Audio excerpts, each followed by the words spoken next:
All right, so this was the second to last day of testimony, and this was an exciting day, huh? It was all the international speakers. Correct. Yeah, Mm-hmm. this was a really exciting day, and for me, extremely busy because I participated in every single session. Mm-hmm. Basically, the two morning sessions were devoted to South America. So they had Jevaer talked about Brazil, I talked about Chile, and then they had the two people from Peru, Dr. Anthony Choi, who was one of the investigators for the Peruvian agency, and then Commander Santa Maria, who's the pilot who was they had the famous incident where he shot at the UFO, during in Yeah, this is 1980. people were talking about. This was pretty exciting testimony. Yeah, and then So, they had Alex Chonetti about Argentina. So that can was you give that us was just a short explanation of what happened there in Peru with that pilot?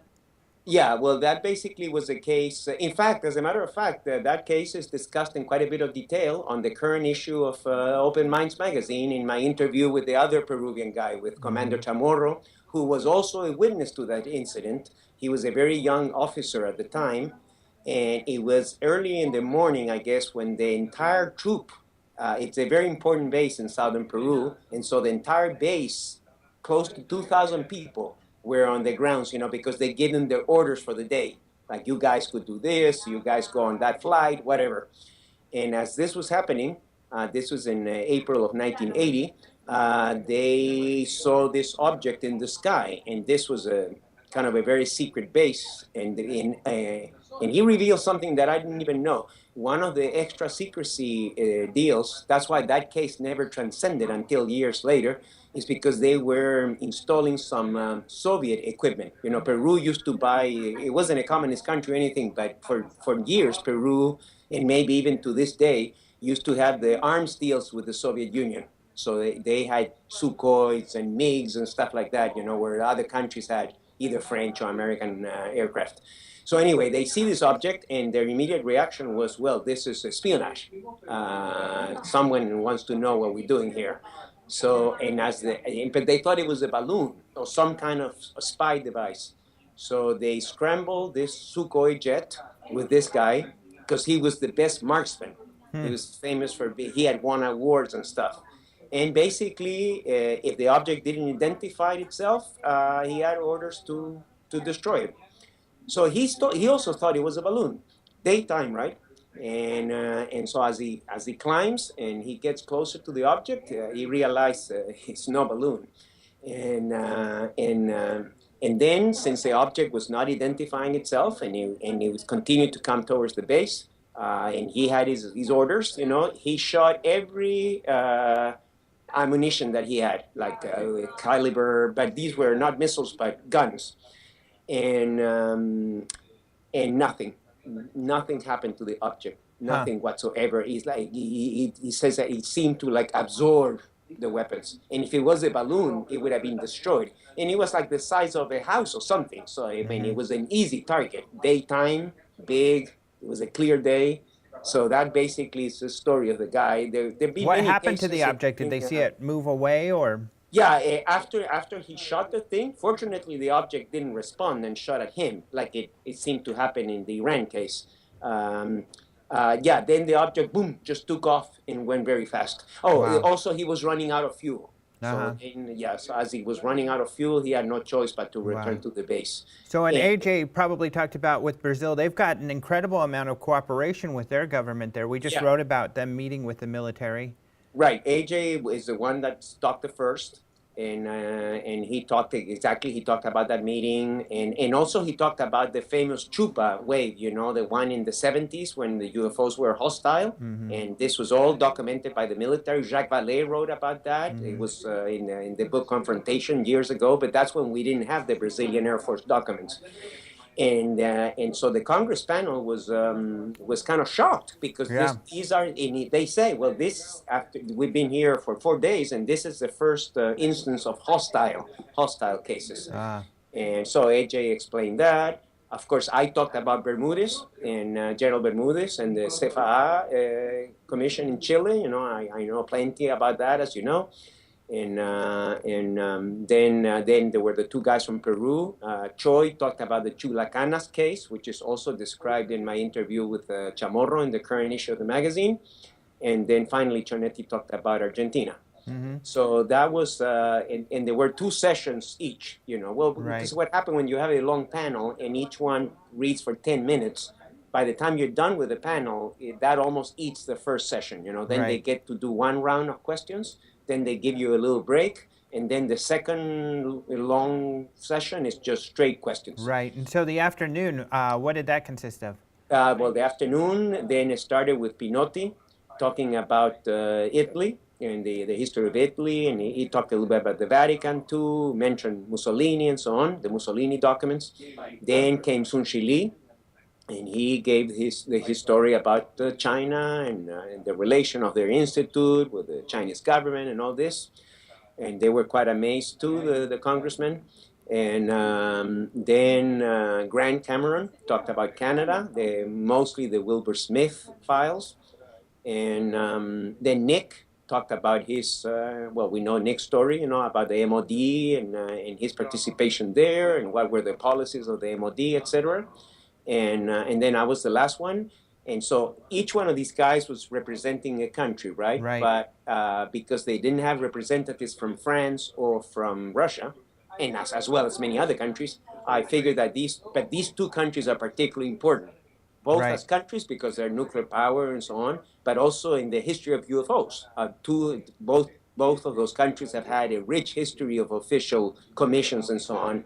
So I got to talk about it. I gave a little history of the French projects with the Repan and all that, and the Cometa, and both the gendarmerie, the police files and everything, and kind of separating also what is the truly official projects and the what I call quasi or semi-official, which would be the Cometa from 99 and the 3AF, which is what we brought to our Congress, Boudier, and how that report is about to come out, but it's not yet. So I kind of gave a rundown. So how did the Congress that was members that, and, react? Because, I mean, today is all about how a lot of these governments that we're talking about have ran official programs investigating UFOs or still have them open. So how did the Congress people react to that? Was that news to them? Yes, it was. Nos vemos, Ariel. Yes, it definitely was news to them, and they were. Well, I mean, the subject of international already had come, but one thing is to hear someone else mentioning, oh yeah, there's a French report or there's a Russian case or whatever, and another thing is to hear the people from the actual countries, saying, yes, I work for this agency, or, well, not all of us had worked for the agencies, but we haven't worked with them. We know the people that run the agencies or whatever. And it was quite substantial, because each one of these countries have substantial dossiers of documents and cases. So they were quite amazed. And they realized the international dimension of this, which they already kind of knew, but now they got much more data. And also, well, also being former congressmen, they were very interested too to see what were the links of the United States.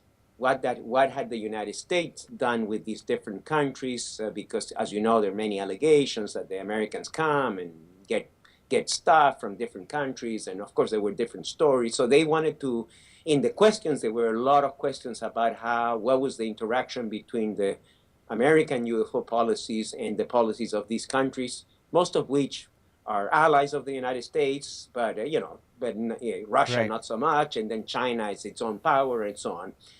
But all this kind of led to the idea, which Senator Gervell already had kind of given us an assignment to me, because on the first day, as you know, I spoke about the UN, which is these guys realized that this is truly a global issue, and it needs to be dealt at the UN. So then after the session was done, then we had a meeting with most of the speakers. Well, not everybody, because some weren't here, but the majority, and with two of the congressmen, Senator Gravel and Representative Kilpatrick. So this was an extra assignment for them, that was after they had finished their official duties. And the idea is developing, I guess, maybe by tomorrow, we will have maybe some kind of simple document or something to try to revive, to try to do something with the United Nations. That seems to be That seems to be what's coming out of this meeting. So, and they Because feel that perhaps the United Nations needs to have its own kind of office or department looking into this, that's collecting information from all of the correct. You countries. can keep it pretty simple, you know. I mean, if you want to make something very complicated, it's not going to work. But if you, in a way, we're almost in a better shape now in 2013 than back in 1978, because in 1978 there were practically no UFO agencies anywhere. Right. Even the U.S. had finished theirs. The French were just getting started. The Uruguayans hadn't even started theirs. So given it's a that, bit you of know, a- and given the history, which you're very familiar with, I mean, the UN tried this before. It. A resolution was actually passed, but not many Right. people participated. The resolution still actually stands officially, It's still in right? the books. Yeah, yeah. That's what I always say. We don't have to reinvent the wheel. Uh-huh. We can pick it up from where it was left back in those days. So what's the But difference now? Why do you think, you know, given your opinion and your familiarity with all these other international groups, that it would have a better chance now? Is it maybe that there are more official agencies that might participate? well, I think there's a better chance for many reasons. First of all, yeah, that's one reason that now you have many countries that have official UFO agencies. And as you know, from my extensive interviews and meetings, especially with the South American agencies, they're eager to have something where they can officially report to, you know, in an international way. That's one angle. The other angle, of course, which has changed radically the world, is back in 1970, the Grenada initiative was basically 77 and 78, because by March of 79, Prime Minister Gary was overthrown. So it lasted a couple of years. But back then, the world was totally bipolar. It was the Cold War. It was the superpowers, you know. So the whole UN revolved back in those days. I remember it very well.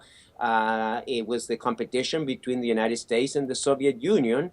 And then there was a little bit of a wing of what they used to be called the non-aligned countries, like India and you know, Egypt. There were some countries like that were trying to stay away from this superpower game. But it wasn't easy for those countries, because the superpowers were always pushing these other countries that they had to join one camp or the other. So all that has changed. None of So that now, without the exists Cold now. War, there hopefully will be more cooperation.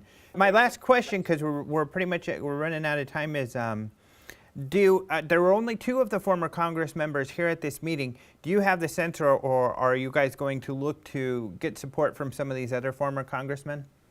I think so. And women? I think these 2 seem to be a little bit more active, because they actually, you know, went into the extra effort of spending an extra hour, you know, and participate in this separate meeting. But I can tell from their questions. I can see the evolution of these guys. And I understand it. I myself started as a skeptic. You probably too. I mean, when you get started, you think UFOs are nonsense, you know, because you are conditioned. Everybody's conditioned by the silliness that it's on the media, or you think it's science fiction. Yeah, you know, there's some unexplained things or something. But once you start reviewing the data, the good data, you know, then you say, hey, there's much more to this than what I thought. And I think that's what's happening to these guys. They're taking a very intensive crash course. Because not only they're hearing to all these things, you know, every day they receive this thick stack of papers and documents, and, you know, and attachments, and every speaker is giving them, and so on.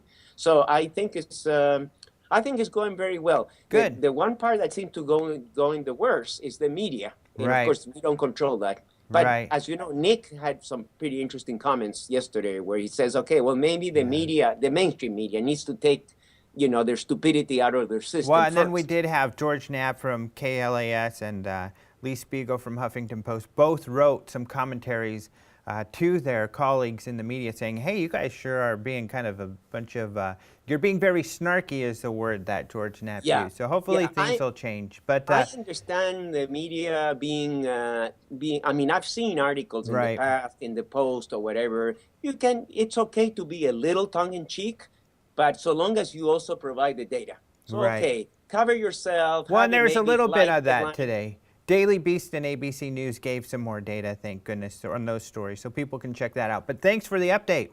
Okay, and I'm sure we'll be talking to you tomorrow.